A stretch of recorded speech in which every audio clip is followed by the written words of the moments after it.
आप हैं निष्कर्ष भारत के साथ और मैं हूं मनोज चतुर्वेदी। प्रधानमंत्री का यह सपना है कि 2047 तक भारत विकसित देशों के कैटेगरी में खड़ा हो जाए।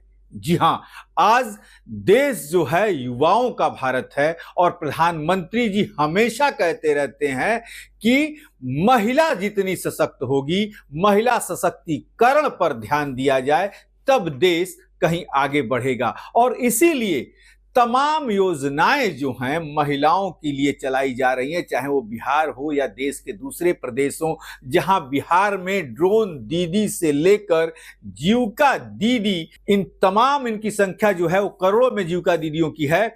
और ललन सिंह नीतीश कुमार के करीबी जदयू के सांसद हैं मुंगेर से, आज उन्होंने प्रधानमंत्री की जमकर बड़ाई की है। आखिर राज क्या है ये भी खुलेगा, लेकिन पहले ललन सिंह को सुनवा देते कि आदरणीय प्रधानमंत्री नरेंद्र मोदी जी का संकल्प है 2047 में विकसित भारत बनाने का, आत्मनिर्भर भारत बनाने का, और उसमें सबसे बड़ा योगदान युवा शक्ति का है।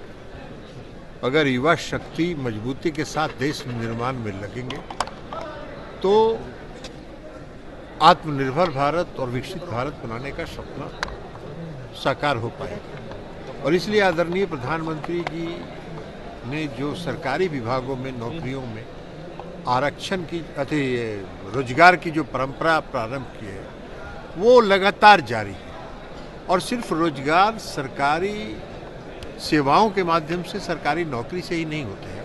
रोजगार के कई और प्रयास, बहुत ही क्रांतिकारी कदम जिसको कह सकते हैं, उठाया गया।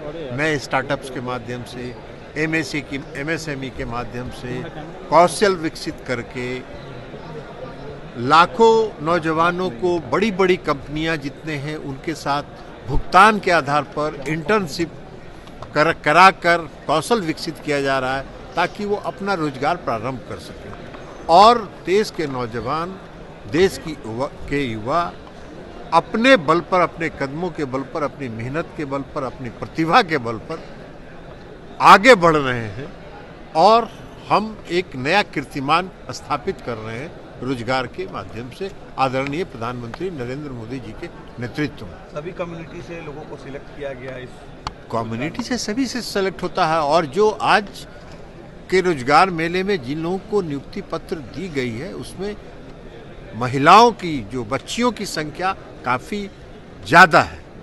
और यह आदरणीय प्रधानमंत्री नरेंद्र मोदी जी के जो नारी सशक्तिकरण, महिला सशक्तिकरण की जो सोच है उसको और बल देता है और ताकत देता है। नीतीश कुमार जी आज प्रगति यात्रा पर निकल गए, कितना इम्पैक्ट पड़ेगा सर इस यात्रा का? प्रगति यात्रा का तो प्रगति ही ना होगा, प्रगति यात्रा का इम्पैक्ट क्या होगा? प्रगति यात्रा में मुख्यमंत्री नीतीश कुमार जी जाते हैं, जिलों में जाते हैं, वहाँ देखते हैं कि कितना काम हुआ है और क्या क्या काम करने की संभावनाएं हैं। उन संभावनाओं पर फिर आगे काम बढ़ता है, तो प्रगति तो होना ही ना होना है। सर लेकिन एक तरफ सवाल है सर, विपक्ष तेजस्वी खासकर ये एक बात कह रहे हैं, नो पॉलिटिकल क्वेश्चन हियर।